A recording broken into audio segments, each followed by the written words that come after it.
That's why having a dual threat today is the new wave in the NFL. That's why you're seeing more of these guys at the college level. Speaking of the college level, I couldn't wait to get Tony Siracusa on with us. Last word in college sports, because I think like he did, like everybody thought at the beginning of this Deion Sanders experiment, we were all doing this. And I agree with Tony. And I think 90% of the people thought this too, like this. Hey, this is going to be good for tickets. Hey, this is going to be good for the one single Haley's comment. But you know what happened on the way? I think we started realizing, holy cow, this guy can coach. I can't wait to get his perspective. He joins us now here on the National Football Show. Is that fair to say, not to put words in your mouth, Tony, but is that kind of where we are right now going, holy cow, this guy's a good coach? It is fair to say, and obviously, and good to join you as always, Brother Dan. I appreciate it. Sure. He was a good coach at Jackson State, and he's a good coach at Colorado. We didn't know how what he did at Jackson State would translate up to a higher level of football. Look, it helps that he utilized college football free agency, right? I mean, he's got, 57, 58 new players on the Colorado roster compared to the team that not only went 1-11 last year, but was getting blown out every week last year. So where is he now? He's one game better than I thought he would be at this point. I didn't think they would beat TCU. I underestimated what a renovation project TCU turned out to be this year, losing 17 starters off last year's team. I thought they would beat Colorado State, and I thought they would beat Nebraska because they should. So they're 3-2. I thought they would be 2-3 at this point. You look at what's ahead for them. They still have to play Utah. They still have to play UCLA. They still have to play Oregon State. I still think they're a 6-6 team, but a 6-6 team going to a bowl game coming from a program that was 1-11 last year. And again, not just 1-11, but getting blown out every week. That's a heck of a project he's done. He's got those kids believing in everything he's saying. He's got them buying in, which, as you know, is a struggle for any coach, making sure that they're buying what you're selling. Is this fair to say that Sanders in Colorado will probably go to a bowl game that they're not qualified to go to because of the following, the networks, the ratings? You know, I thought about this morning before I got you on, Tony. I mean, you're probably looking at a team that should be earmarked for the Independence Bowl, okay, somewhere in there. However, I could see them not in a New Year's Day, well, maybe around the Holiday Bowl or something like that, where they're not qualified, and they'll take the place of a team that is more qualified with a better body of work because of the TV ratings, because of the way college football is set up today. Do you think that's fair? It's possible. I wouldn't call it likely because while we still have the contracts for what's left of the conferences and the contract tie-ins to the specific bowl games, there is a pecking order that the bowls must follow in terms of who they take. Now, can he get a little bump up, maybe go from, the back of the airplane to the middle of the airplane, in terms of bowl games? Yeah, sure. Is he going to wind up at the Jimmy Kimmel Bowl, which is pretty much last on the pecking order? At 6-6, they'll probably get him somewhere else. Although I got to tell you, honestly, 6-6 and going to the Jimmy Kimmel Bowl in LA, Deion's going to be on Kimmel's show and there'll be all this. It's really, even though it's theoretically last in the pecking order, it really would not be that bad of a deal for those kids to get to come to LA and be all about the glitz and the shine and being on TV and all of that for a few days before the game. So they're going to go to a bowl game. I'm certain that they're going to finish 6-6. I know the networks would like to have them in a decent one. Look, Fox has been camped out in Boulder for a month now, right? Yeah. And ESPN not far behind. They're loving this. It's good. It's good for college football. I got to be honest. I don't get into all the controversy about what he said or didn't say, or things that he has said, like it bothers people to have a confident black man up there talking. I've interviewed Mike Loxley and James Franklin and, Dino Babers. They're confident black men. It didn't bother anybody. There's a lot of made up controversy, but in terms of what's happening there, selling out the home games, having all this attention, it's a good storyline for college football. It's something different that we haven't had in a while.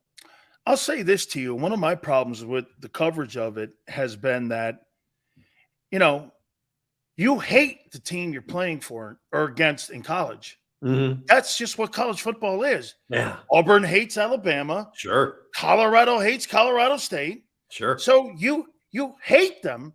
And so when you're looking at a conference foe like Oregon and someone's trying to rile those guys up, that's not a racist innuendo in any way. No. It's just coaching. Yep. And what happens is that if you say anything negative, people try to spin it in a way. Mm-hmm. College and pro football are completely different in the fan bases and how they act towards other teams. USC and UCLA they don't like one another. Okay. Right. Notre Dame SC, they don't like each other. Miami, Correct. Florida, we don't like the Gators. Right. Is it really just the new fans coming into college football that are just starting to understand this? I think that there are different elements that Colorado and that Deion has brought into the viewing spectrum of college football, because I agree with you. Part of the beauty of college football is the absolute hatred, the venom for your rival. That's part of what's fun about all of this. Dan Lanning at Oregon ran the score up on Colorado, and he did it on purpose, and I have no problem with it. And it was because he wanted to make sure that, the stuff that was being said about his team, hey, we're just going to go out and put the foot down on the gas and not take it up till the end of the game. That's what you're supposed to do, right? And so it's got nothing to do with the color of Deion's skin. It's got nothing to do with his players and where they came from. It's college football. The adrenaline that goes with college football is so much more than it is with pro football, because you have an emotional attachment to that school. You went there, your dad went there, your wife, whatever. And so there's this adrenaline kick that goes with that, and it's different. Absolutely. My cat just kicked my lights over. I love that. You got cats? We got, let's see, we got 1, 2, we got 3 and a dog. Yeah, he's sitting here looking at me like, yeah, I just kicked your lights over. What about it? Do you think college football is the destination for life for Dan, or do you think it's the NFL? No, I think it's the NFL. It's a bigger spotlight. When he could get a job at another FBS school, another Power 5 school, whatever the case may be, I give him 2, maybe 3 years, and the NFL is going to come calling, and it's going to be too big of a lure to pass up. When the Cowboys call him, it's going to be too tempting. Absolutely. The craziest part of this whole thing with Sanders is that there's something historically going on right now that no one's even covering, and that's the potential of a three-peat by Georgia. That's not really happened. I mean, Tony, that shows you. I mean, it must be the Taylor Swift effect here, because we're talking about a team that's going to go after something that Mike Cain's teams, the USC teams, the Bama teams couldn't even accomplish. Right. Is going after a three-peat, which hasn't. I think maybe one of the academies do it back in the day. It was a. I'm going to get if I try to pick the date, but it was in the 40s the last time it happened, the 1940s. So yeah, it really is unheard of. Even the best Bama teams, the best Miami teams, couldn't pull it off. Look, Kirby Smart's got a system down there now, really what Nick had at Alabama, in that, yeah, we lost a bunch of players to the NFL, but we got 4- and 5-star guys that have been sitting here waiting for their turn. You don't see a lot of Georgia players going to the portal when they don't get their immediate playing time, right? They lose a few a year. That's fine. They're deep enough to handle it. Nobody could have seen what Carson Beck was going to do coming in as the new quarterback. the kid's ninth in the country in passing yards per game already. When you got a guy like Brock Bowers at tight end, who, is going to be the winner for the Mackey Award again, it makes your life a little easier as a new quarterback, but they've got a good running game. Kirby's got them 16th in the country in total defense. I mean, this team's for real. It really is. And it is entirely possible. Now, I'm not giving it to them yet. I'm not ordaining them as the champion yet, but absolutely it's a possibility. Isn't it sad that this is the final year of the Pac-12 and this may be the greatest year in the history of the Pac-12? I mean, I don't know, Tony, if I've ever seen such a collection of quarterbacks in that conference and the spotlight on all these Heisman Trophy guys. Yep. And it just shows you how unfortunate it is and how the management of the business side of college football has taken this thing down, because I can't remember the last time the Pac-12 was this good. It's true. And we're at the part of the season where the Pac-12 will start cannibalizing each other. Yeah. As they all play each other. And this happens every year in the Pac-12, unlike other conferences. The top and the middle is all pretty close together. There's not the drop off that there is in other conferences, but you're talking about the Heisman. You got to look at Michael Penix at Washington, who is having a spectacular year. He's averaging 400 passing yards a game. And he's got frankly Rome Odunze, who I've got to vote for the Biletnikoff for the best receiver, and Rome is one of my favorites. But you got Caleb Williams and you got Bo Nix. And I told you, I'm going to sit here and say, I told you before the season that DJ Uiagalelei was going to go to Oregon State and have a really good season. Spectacular. And he is. Yeah, he is. So it is sad that the business model took over, that we find out after the fact that they had a chance a year ago at a $30 million per school contract with ESPN, and they turned it down, wanting $50 million. After they had already lost their LA schools. It was insanity. And it is sad. Oregon State and Washington State are suing the conference because they want control of the conference, and they should have it. Once you announce you're leaving, historically, you lose your voting rights in the conference for everything. UCLA and USC already had theirs stripped. The other 8 who are leaving are supposed to have theirs stripped. They wanted to have a meeting about what to do with the TV revenue, and Oregon State and Washington State said, whoa, hang on a second. You don't have a vote anymore. As a matter of fact, we're the only 2 voting members left. And they went to court, and they were successful and got an injunction against that meeting happening. And there's now a hearing in November for their lawsuit. We could conceivably see Oregon State and Washington State as the only 2 voting members, which means when all that revenue comes in next June, they vote themselves equal shares and tell everybody else to go pound sand. They can wind up with $200 million each. That's how you build a program right there. That's it. Hey, Tony, do you think that Brian Kelly made a massive decision that will impact his legacy by taking that LSU job and leaving Notre Dame? Do you believe? Because, boy, I'll tell you, that's not a place where you could lose 2 games. You could lose 2 games at Notre Dame and get away with it. You can't lose 2 games at LSU and get away with it. I agree that that's true, but he also has the opportunity to do more at LSU than he did at Notre Dame. Will they be patient, though? They'll be a little patient, They're not going to be Notre Dame patient, but they're going to be a little patient, because there is an upside. I mean, you've seen what he's done with Jaden Daniels, a quarterback at Arizona State. This kid was a runner who could throw. Now he's a legit, real quarterback, a big-time quarterback. They'll be a little patient. He's got the ability to get players in at LSU that he couldn't get in at Notre Dame for all the obvious reasons. So the potential is really there. And I think that they've shown enough of an uptick in his 2 years there, really only a year and a half there.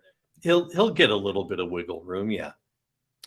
What makes you believe that Michigan is a good football team when I look at their resume? I saw like Eagle Creek University, Helen Keller University. I saw Yogi Bear University. And I mean, why am I under the belief that they're a top 5 program when at least FSU, there's Yes. an LSU and a Clemson win on that resume. Yes. And what I see was Eagle Creek University and Yogi Bear University at Michigan. And yet Michigan gets the love. Why? Because they're Michigan and because people want Harbaugh to do well. They really do. Look, you and I know the blue bloods get treated differently. They do. Than other schools, right? Look what's happening at Notre Dame. All right. Sam Hartman is having a very blah year, right? I mean, he was 50% passing against Duke, but hailed as the hero because of that 17-yard run that kept the drive alive. If Hartman has the numbers that he has now and he still has them at Wake Forest, no one's paying any attention. But he's got him in Notre Dame, and the Heisman campaign is starting because it's Notre Dame. This is just what we, and I say we, the college football world, this is what we do with these schools and these programs. I think Michigan's defense looks really good, but it's untested, so I'm not prepared to ordain it as some great defense. I don't know. I've yet to see that they're a top 5 program, but everybody certainly seems to be putting them in there. I got to be honest with you. I like Florida State better than I like Me Michigan. too. Jordan Travis is having a spectacular season. And my question coming into the year was the defense for Florida State. And man, they've proven to be really good. I said, I didn't really say me too, that I like Florida State. That you can't say that wearing that logo on your shirt. No, man. That was a small, sorry, Mario. That was a tiny mistake that I just made there. In closing here, do you agree? I didn't think this was going to be something that would expand the interest of college football. But, Tony, I think NIL has actually helped college football because it's made more viable contenders. I agree. It's kept players in school longer. It's kept players at home. It's shifted some players to schools that otherwise weren't going to get them. I still don't like the collectives, and you're never going to convince me that I can, but I like the money that the players can get from sponsorships, having real sponsorships, and working with those sponsors. It opens up new opportunities for schools that didn't otherwise have those opportunities before when they were able to put together the money to have these relationships with the sponsors. I think it has balanced the national landscape a lot more than what we are used to seeing. And I think that's a good thing. Yeah, how about this? Now, if I'm Shedeur Sanders or I'm Caleb Williams, and I see that I potentially could go to the shit Arizona Cardinals, and I'm making $7 million. Right. Or I'm Arch Manning making $10 million and I'm the 3rd team guy at Texas. And I may go to a crappy team. I may go like this. Not so fast. I may go back into college and go back to that salary. These kids are going to leave multimillionaires now. Shedeur Sanders is driving around a Rolls Royce. Why would I leave and go to Arizona? I saw that. It's a sweet ride.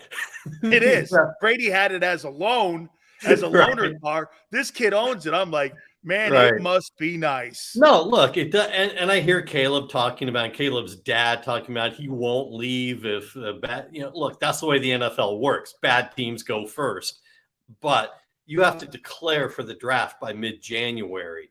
At that point, he's going to have an agent. There's no going back. You just have to hope that there is some trade, some movement in the draft portal. But who's really been helped by NIL is Texas.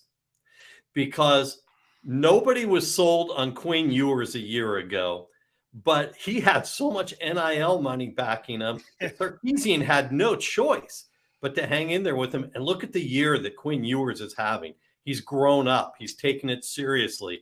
He did the off-season work that he wasn't doing before, and he very quietly is having an outstanding year. And frankly, Texas is a top 5 team to me right now. Oh my God! I thought you just said something blasphemy that Texas is a 5. I'm actually on your side with this. If they get past Oklahoma this weekend, and that's not a given, Oklahoma's defense is very good again. But if they get past Oklahoma in the Red River game, I think Texas is a top 5 team. I laugh every year when we say, is Texas back? And I start laughing. Texas may really be back right now. I agree. They could be the best team they've had there since Mac Brown. Yes. Tony, thank you so much for doing this as always. Always glad to join you, brother. How can people find you? Last Word on College Sports. You click on the college football link, and there we are. We are going crazy. 7, 8, 9 new articles a day, every day this time of year. We've got Instagram, Facebook, and Twitter. Yes, I still call it Twitter. At Last Word on CFB, and you can find me at Tony Bruin on Twitter. Thank you so much, my friend. I appreciate it. All right, Brother Dan, be well. You got it. Thank you so much. And I'm going to take a time out because some of you are crying too loud. I'm here for you. It's okay. Big Bad Dan, hit the like button. We'll be right back.